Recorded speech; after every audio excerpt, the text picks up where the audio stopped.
I forgave my wife after she said her friend's husband would have been her ideal partner, and I thought that was that. But now she's working with him and acting suspicious. Am I overthinking this? My wife, Alice, and I have been together for 9 years, married for 7. Before getting married, we had a discussion about my unhappiness with her partying nature. During that conversation, Alice told me, "Don't take this the wrong way, but Chase, her then boyfriend and now the husband of her former roommate Dina, would be a better partner for me." This was a real gut punch in many ways. I guess because Chase would stay out late drinking and partying most nights of the week. Alice thought that if she and Chase were together, he would be okay with her also staying out late drinking and partying. About 10 months ago, Chase approached Alice about doing sales consulting for his business. Alice already has her own business and is doing better than she ever did before, so the opportunity from Chase wasn't something we needed to keep the lights on, but every extra bit helps. I expressed my initial concerns to Alice. She tried to reassure me in different ways, similar to how she did when she first said Chase would be a better partner for her. She said Chase was a bro, partied too much, was too loud, etc. While I know Chase and I are different people, and I'm never going to be like him, I don't care because I'm happy with myself. However, it still eats me up when I think about the person I was set to marry, now married with amazing kids, comparing me to someone that I would ordinarily feel indifferent towards but now don't care for. For some added background on Chase and Dina. They started dating after Alice and I got together. Dina wanted to settle down like us and met Chase through an app. He wasn't exclusive with Dina at first and was only hooking up, eventually giving her a mild but untreatable STD. This caused Dina to become somewhat depressed, as she would have to disclose this to any potential partners for the rest of her life. After a few months, Dina decided that instead of trying to date someone new and accepting her reality, she was going to give Chase everything he wanted and overlook all his previous sketchiness and partying so they could have a future together. Alice knew all this and knew Dina was sad and depressed and had ultimately given up some of her standards because Chase gave her an STD. For Alice to then turn around and say Chase would have been a better partner for her seemed ludicrous and completely insensitive. Alice and I worked through this back then, and one of the biggest reasons I was able to forgive her was because Alice and Chase had minimal interaction. We saw him and Dina maybe 2 or 3 times a year. Additionally, Alice and I planned on moving closer to family, which would create even more distance.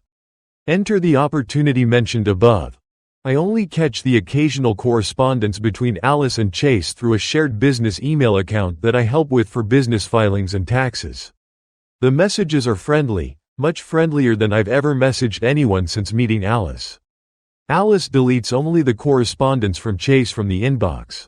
Alice talks to Chase about 20 times more than she talks to Dina these days, with lots of laughing and joking around. Chase sends Alice pictures of the cool outings he does since he owns his business. Chase occasionally calls on weekends or after hours, and while Alice says he should respect her off time, she often calls him back after a few minutes. He sometimes sends messages excusing his partying for the typos in his texts. There's the accidental autocorrect, where Alice suggests we visit Dina and Chase. There are also a couple of times when, while spooning, Alice has brought Chase up. When mentioning Dina's birthday, Alice clarifies, it's the one married to Chase, instead of using Dina's last name or referring to her as her old roommate. Alice has mentioned that our kids and Dina and Chase's kids are about the same age, and that we should visit them sometime soon, despite them living halfway across the country. Alice acts sad when she hears from Chase that Dina is pregnant again, because our kids and theirs have birthdays close together. Chase even asks what we've been doing in that same month of the year, leading up to our kids' births. All this stuff adds up and gives me the ick. I've tried reasoning with Alice about the sales she's making and sending 50% to Chase, explaining that she could keep all of it if she started her own similar business. I've pointed out that Alice's own business is growing and will become much busier and more lucrative later this year and carry into the next. I've asked Alice to keep her relationship with Chase professional, but she gets defensive, insisting it's okay for her to develop a friendship with this guy, her former roommate's husband, the one she once said would be a better partner for her. Then she'll act all angry and animated, saying she's emailing Chase right now to stop working with him. I tell Alice that all I want is for her to have appropriate boundaries with Chase and to be as transparent as possible. This gets her to act normal for a few days, but then it seems to start again. I'm not sure what else I'm supposed to say or do to have Alice act differently towards Chase sometimes. Update 1. I only got a single response to my original post, and there's a link below. I'm updating mostly to get my thoughts out. I sat with everything for a bit, but on Monday, things got very heated. Alice makes her own hours since she has a growing work-from-home business and also does consulting with Chase. On Monday morning, she came back from the gym and put on a nice dress. I asked her what meeting she had, since she typically only dressed up for big meetings with important or interesting people. For unimportant meetings, she often stayed in casual clothes, so seeing her dressed up was unusual.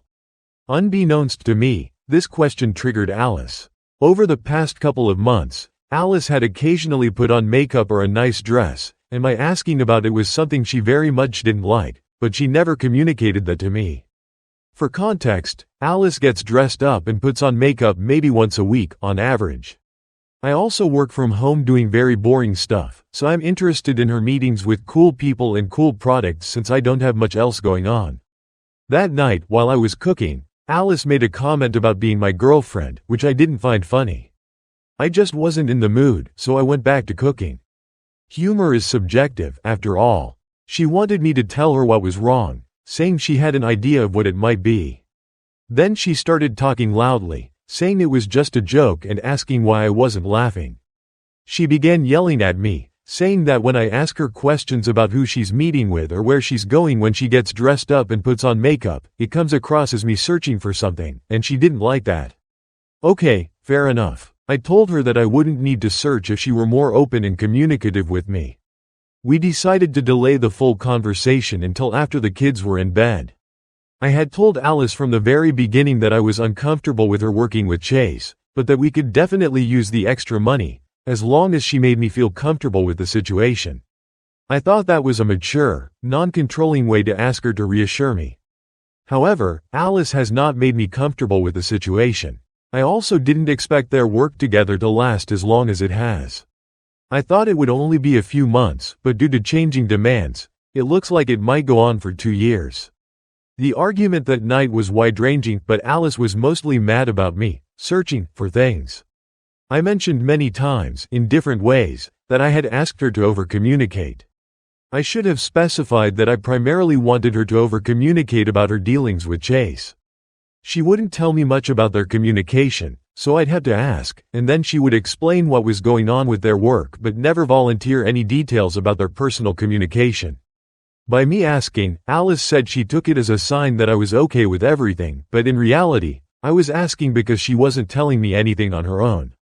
From the very beginning, I asked her to make me feel comfortable with the situation, and she never did. I'd known that Chase and Alice were on friendly terms from overhearing the occasional phone calls or meetings where they joked around about stuff, shared weekend plans, or sent pictures of their kids doing things. Chase would also mention the cool things he was up to, and that all added up to where we are now. He also owns his own business and makes his own hours. I had asked Alice if she was now friends with Chase, since he was always just Dina's husband before. She responded many times, saying that she's a friendly person and that's why she's good at her job. It felt like a deflection. I then asked how often she chats and communicates with Chase versus how often she communicates with Dina. She admitted to having very little communication with Dina, maybe 5% to 10% of her interaction with Chase. I pointed out that it seemed like she was becoming better friends with the person she once said would be a better partner for her than her actual friend. Alice tried to revise history by saying that she meant Chase would have been a better boyfriend and someone to party with, and that I was a better husband and life partner. She had said that before, but it was during couples therapy, after she reflected on how bad and hurtful her initial comment was. She thought that explanation would make me feel better back then, and she thought it would make me feel better now.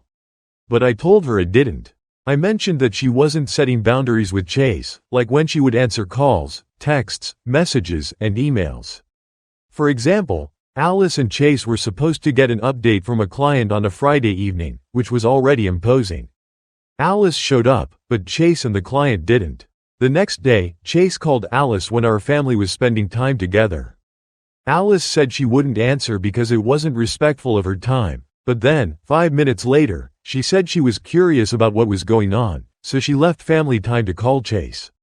I asked her 3 or 4 times, realistically, how many couples out of 10 or even 100 would still be together if one partner said what Alice had said to me? She never answered and instead deflected by asking, "Why did you forgive me?" Alice told me how much she dislikes Chase and the type of person he is, even though she had recently suggested visiting Dina and Chase. I told Alice not to just say she doesn't like him but to show me. Alice then said she's so frazzled, which is why she overcommits us to so many activities, and that's also why she doesn't overcommunicate with me. I asked her how, with the busy season coming up and the increase in her own business, she expected to deal with everything. She said she didn't know. I suggested she stop consulting. Alice agreed that she would have to stop consulting because her business is about to get crazy, so she will end her work with Chase in a couple of months. That's where we're at now. Outside of this issue, Alice and I are in a decent, but not great, place. I'm hopeful, but I read a comment that really hit me. If your spouse says, "I'm uncomfortable with this," and you shrug and continue doing it, your marriage is over. I hope that's not the case. Relevant comment. What Alice is doing is gaslighting you. She's trying to get you to doubt your own sanity by suggesting that your perfectly understandable reaction to her deeply sketchy behavior, her outrageous statement, and her evasive treatment of your attempts to untangle this is itself the problem. You should frankly tell her that you're done being manipulated by her and done being her safe option. Tell her to pack her things and get out. If she wants a continuing relationship with you, she's now applying for the job. My response: at first, I didn't think there was gaslighting. I thought there were clear boundaries and requests for what I needed to be comfortable with the situation. When I brought things up and asked Alice to communicate, she'd respond with, "What do you think I'm doing?" I'd reply that I thought the boundaries I'd expressed were being crossed, and that she was becoming friends with the guy she once said would have been a better partner for her. I think Alice has this ingrained view that she's a good person and, therefore, only does good things.